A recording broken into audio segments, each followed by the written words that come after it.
Additionally, Famine Corp is a team that will try and find KOs and win the game through that way on the edge. Um, I think they've been able to play a slightly different style lately because Flowers is a little better at controlling the core and all that. But I think we'll still be looking at that a lot from them. And then additionally, Dynasty Party, this team to me like just screams like very core control centric. They want to just win the game by outstrike warring you. They're not really huge damage stackers. Swaghaver can find KOs on edge, but I don't think they look for it really hard. Um, it, we have two teams that we already know the draft actually. So there's no melee goalie on one of the teams. So this will be a pretty exciting game in my opinion. With Spec and 1-2, we'll probably find a lot of KOs anyway, even if these teams don't always play for KO. It'll be a pretty bloody game because of the Awakening start.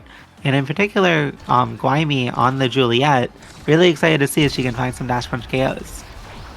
Yeah, it'll be a little easier for them as well, as we do have 1-2 punch as the starter. Man, yeah, like you said, an explosive game is going to be showing up here, though, with these powerful Awakenings here just made to deal tons of damage. Swaghaver is going to do a good job of winning a Strike Ward there to get the first barrier on the top side. We do have Juno in this game. You know, I've seen Juno banned a lot recently, and maybe it's because of the Mag Souls things. You could maybe enlighten me a little bit more. Is it really mostly that she's getting banned because of Mag Souls, or is there another the map rotation or Awakening something that is making her just intolerable? The Awakening pool is really good for her. She has good matchups into a number of midfielders. Vaughn recently said that she's the best midfielder in the game, in his opinion. She does have some bad matchups too, notably into like Kai and Now to a degree. But the matchups she wins, like this Vice matchup, she can do really, really well in. There's so many CDR Awakenings, there's so many Speed Awakenings. She has really good base stagger scaling and peak performances in the game. There's just so many things in her favor that make her like a really solid pickup. And I do think, like, on paper, I really like the Dynasty Party comp. I think they have a lot of tools, they scale well. I think Julie Vice is historically not like one of the best synergizing combos in the game. They can have difficulty controlling the core. And Guaymi with Pummelers is very focused on kills here, so Vice has to do a lot of like solo core control, which typically a little harder for her to do. We'll see if her and Potat can kind of work together to keep the core out of Dynasty Party's hands. And we're just seeing a lot of kills go back and forth, a lot of damage. Things are happening. Yeah, for sure. I mean, we see that Potato's playing Kai, not a crazy big damage character, but possibly Vice and Juliet are all the damage you need with these Awakenings to just get those staggers and even confirm kills. I mean, Juliet is really good at confirming kills after somebody has been completely shattered there. And so is X too. X got the X Maximus, no problem there, as we see it come out as well to try to help and grab another kill there. Power play for this side of Dynasty to see if they can grab the first goal of this game. We do have Supernova coming out to make things a little bit awkward here for Swaghaver to try to put that one in. The Blobs come out to self-pass from Cliff. I actually really like that. It didn't seem to work out just in that situation, though. Asianator getting the barrier beam to keep themselves alive. Nice flip reaction there to stuff Flowers from using that primary to get that one in. And we have almost a 2v1 situation here from Swaghaver and Cliff, but a nice double goalie defense from FAMN is going to keep themselves alive again. Cliff with the Blob redirect 1-2 punch. A lot of extra core speed in overtime is going to be finally good enough to get that first goal for Dynasty Warriors. Yeah. I said Warriors. Why did I say Warriors? It's not Dynasty Warriors, is it? It's not, but I don't blame you. I said Warriors. Oops. That's based. Honestly, like I think Dynasty Warriors would be a cool name for their team. But we're seeing like this Julie Vice comp. They're able to get kills, like they're able to do things, but it's so hard to score on this Asher. Like I don't know how they end up really doing it unless they just skill check the enemy team and win. We'll see. Maybe I end up eating my words later on. I mean, we can see Vaughn and Reds in chat talking about how Julie Vice are bad. So, yeah.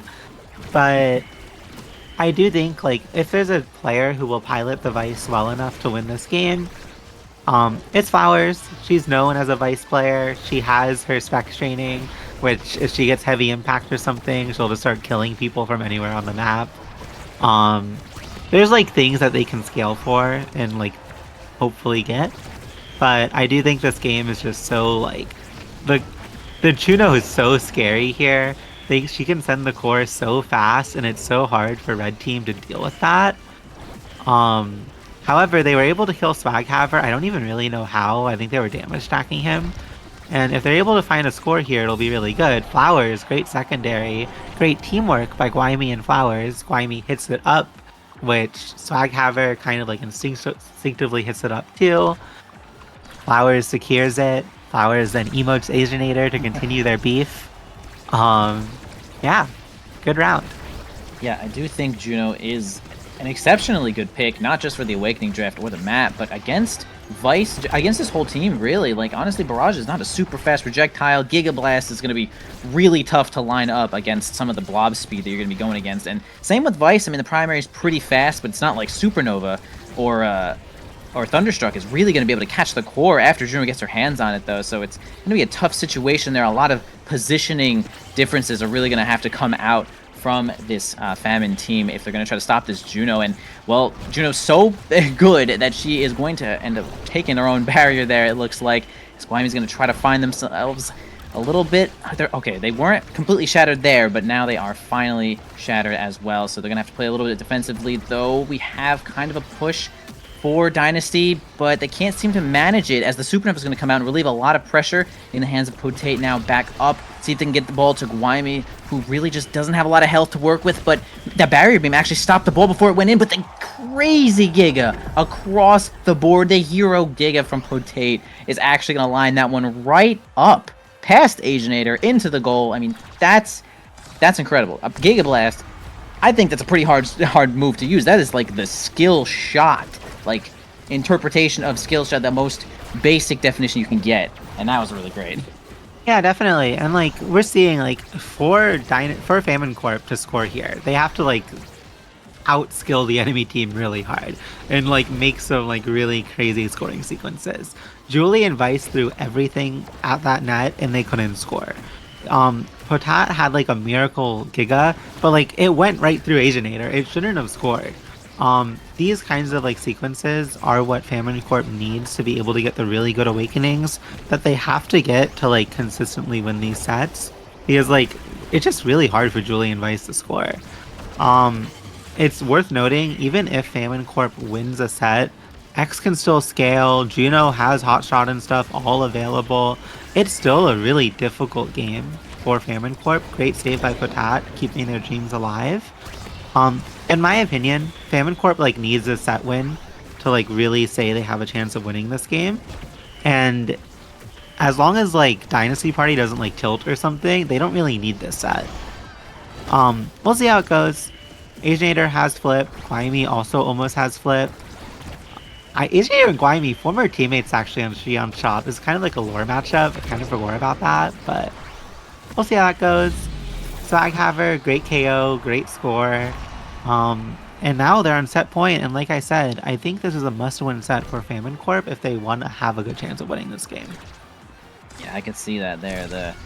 The striker character difference is a little bit awkward as we see the starting awakenings and stuff. So yeah, a little bit of extra oomph to grab a good awakening for that team might be exactly what they need. You know, no chrono boost in there to help Potate out if they just happen to be the MVP. I mean, they are indeed ahead on experience here, so if Kai is going to be the first pick, it could be a little awkward. Flowers might be the key to victory here if they get something incredible like Deadeye or something to just really put that damage overload on. But did you have two barriers down here, though? Dynasty is looking really good to take this first set as everyone's going to come back forward. Big defense here. Asianator coming up there with the strike shot to put a little bit more pressure on the board. Potate also relieving their own pressure with the strike shot up onto the top side. But Cliff is here to defend, kind of, as we're going to get the ball into the hands of Guaymi, but not much control. It really feels like a lack of ball control from these characters as well. I mean, it's going to have to be like... It's going to have to be into the hands of Juliet and then reinforced by Flowers, who also has Thunderstruck on the other side to just keep the pressure up. And yeah, they have to do just a lot of work even to get these barriers. As we can see, Asianator has not dropped one, even is now overtime is rolling over. Yeah, and we're seeing like these kill attempts. Like Dynasty Party definitely could have died there. They probably should have, but they just were barely unable to secure it. Somehow they're still holding and keeping the ball alive. Flowers and Patat having a lot of hero moments, but Guaymi is really low, which is scary. There's still one barrier left on the side of Dynasty Party. It's really important that they just can hold this and keep the round going.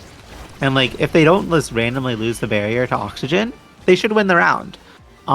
This is a really big test. Flowers tries to do something quirky, messes it up.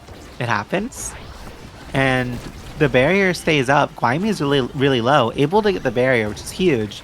Asianator has another scoring opportunity, messes it up, tries to go for something. I wouldn't really say that's quirky. I think that was like a solid setup. He just missed the timing. They're close. It's just really like whoever gets like Famine Fcorp needs this point. They certainly do need this point. We've had overtime for a while here. Asianator spends the barrier beam, spins the secondary. Flowers gets there with help of perhaps just. Actually, it was just overtime. No, and it wasn't even 1-2 punch helping out. It was just overtime, fast ball. Asianator spent the cooldowns, and they got the ball on up there. And they actually do end up taking that first set and grabbing that awakening here for indeed Potato, who had the most experience on the board. And hopefully they can find something in this board that gets them what they need. Yeah, and that's like that was failed coordination on the part of Asianator and Cliff. The Flowers takes good advantage of that. Juno denies Deadeye, but Flowers is able to get out of Gen Rush. And Julie gets Spark of Strength. I think Kai getting Prime Time is fairly important here. He doesn't have 1-2 punch, so he was not going to be able to like stack a ton of damage from that.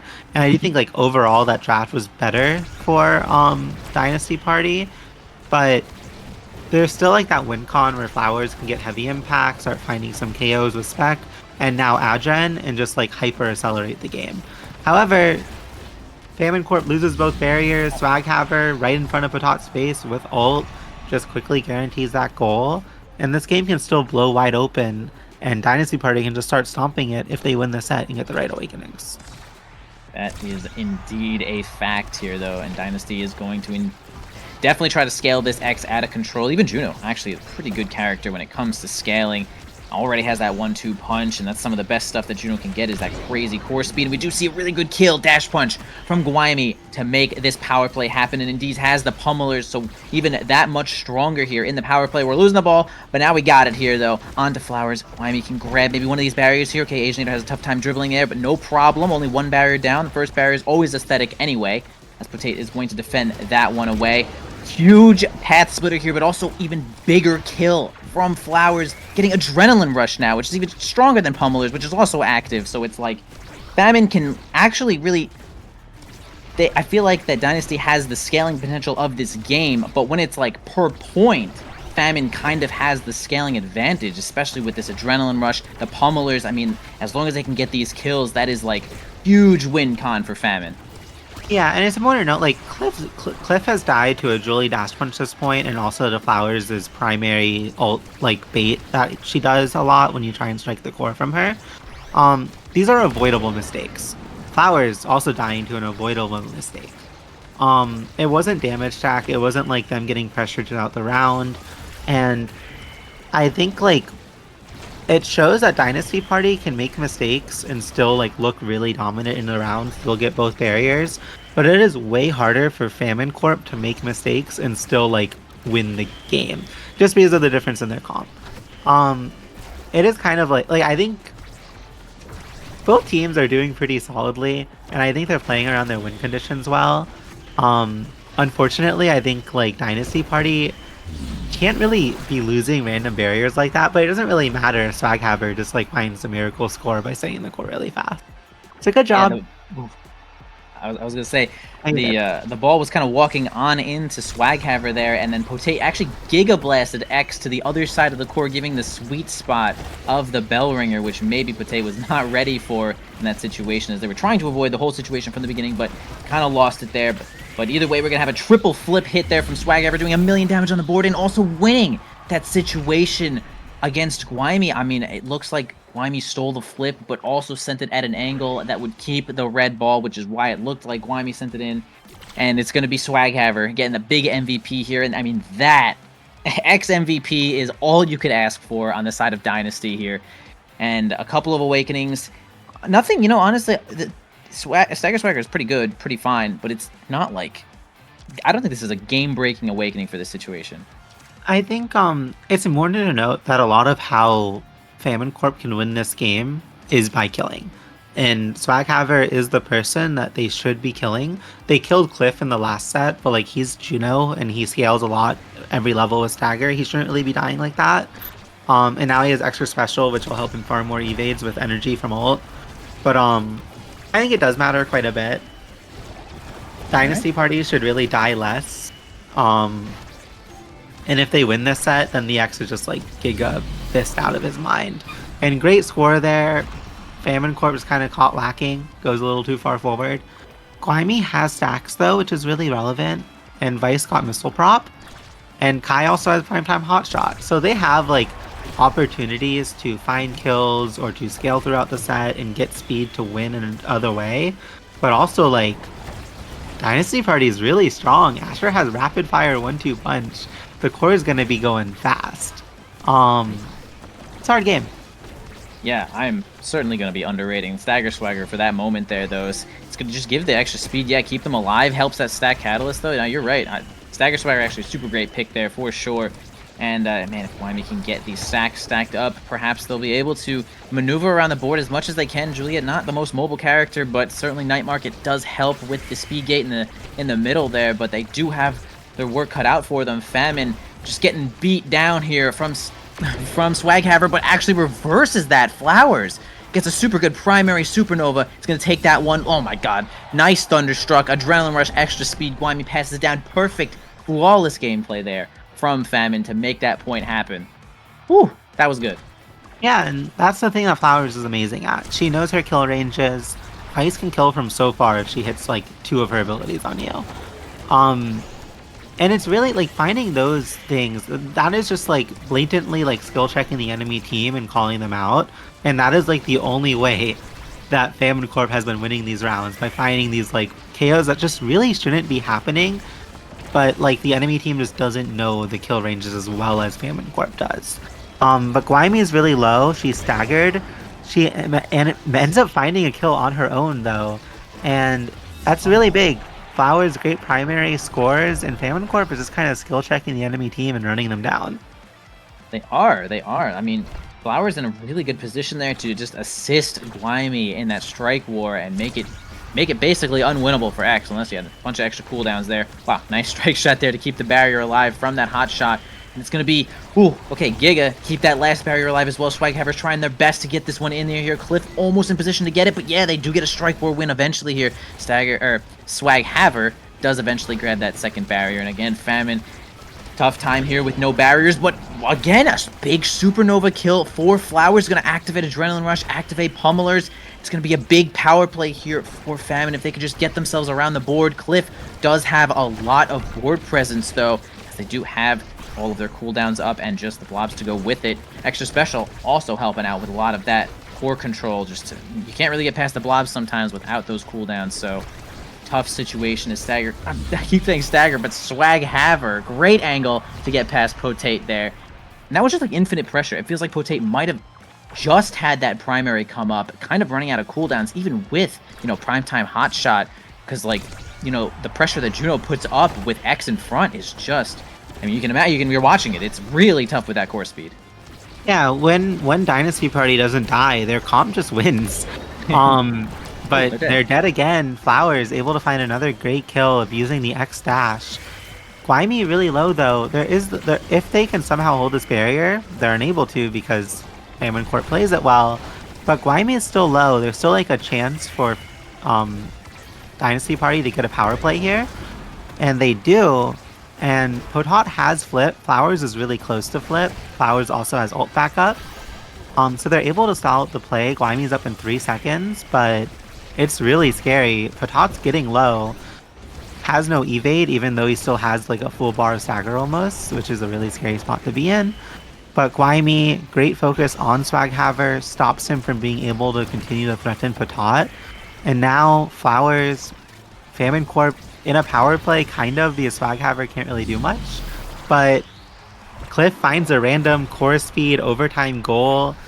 Guaymi misses the KO. I would have liked to see Guaymi look for Swaghaver there and continue to threaten him, even if he was a little bit out of the play because he had no HP and would have died to Dash Punch. But Cliff finds the goal anyway, and that's really important. There's still no like big awakening Flowers. Actually, wait, heavy impact. My fault.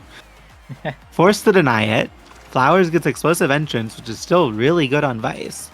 Hex is able to get big fish, but this is kind of like the draft that you wanted to see from Famine Corp if they wanted to still have a chance of winning this game. Kai gets aerial, so he's able to help a lot more with like keeping the core.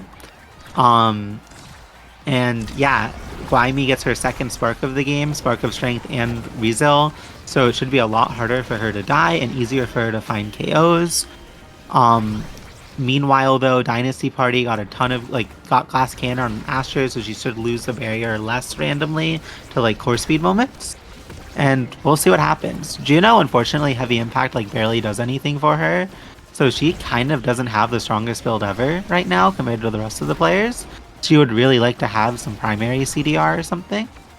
But we'll see how it ends up going. Right now, Famine Corp out of barriers and Dynasty Party looking like they're an advantage. Ooh, an advantage indeed as finally out of cooldowns here.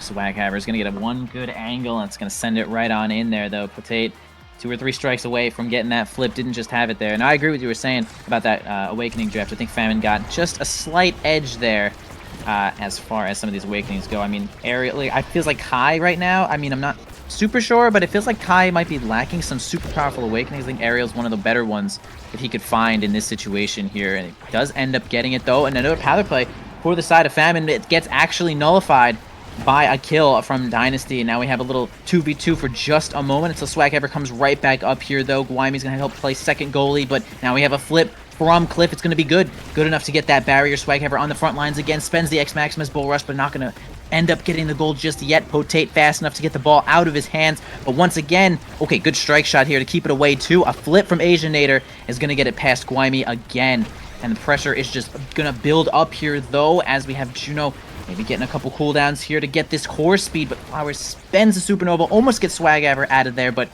you know, you mentioned it before, the Stagger Swagger did a perfect job, heals him right back up, and he is good to go. Yeah, and this is just one of those games where, Famine Corp has to work so much harder for it than Dynasty Party has to. The scaling has come online, the X does not die. It's so hard for Famine Corp to find a window to do anything to win the game, even though they got Awakenings that, it is the Awakenings they needed to have a chance. They still have to, Giga outskill the other team to have a chance. And we're just seeing the Juno, even without a great build, is just able to control the midfield against a forward midfield duo that just doesn't have the ability to contest. Yeah, it feels like a lot of situations, even if Juno is not directly scoring or directly getting the barrier, just spending extra cooldowns from Potate to just make just to stop the core speed is making it so Swaghaver has a way easier time scoring when he's just standing on the front line here, especially now that he has Flip. Wyman looking a little bit weak there, though, but healing up nicely with those sparks to keep them alive here. Okay, gonna end up flipping, try not to lose that situation, though. Waits it out perfectly. Asianator gets it on out of there, though. Swaghaver approaching here with that X Maximus, and the flip combo is going to send Flowers on out of there. Big power play here for Dynasty, and they really are looking at the last point in this game. They might be able to end the series now, and like you mentioned, I mean, Famine is just having a really tough time of defending, even when the situations are, relatively favorable for them, and it's some of these Awakenings, some of these characters, you know, the good choices here from Dynasty might end up resulting in this game. Yeah, and even, in overtime, the one team has Juno and the other team doesn't. Typically, the team with Juno is going to be able to have more chances to find these random little scores or move the core really quickly, get it to their brawler who just punches it right in. And that's a great win for Dynasty Party. They win against the team that 2-0'd them in Nasty playoffs. Asianator able to get some revenge. And I think Famine Corp will look back on that game and kind of feel like we could have won that, but we did not put ourselves in the right spot to win it. And Dynasty Party did what they had to do. I mean, Cliff, 251 redirects, really solid performance, able to keep the ball up so much. And yeah, they just win the game, and hopefully they can take. I think they've had like they upset Rose in the last game in the last round. They beat Famine Corp here, which would also be considered an upset. They're trying to grind for land, and they're looking pretty good.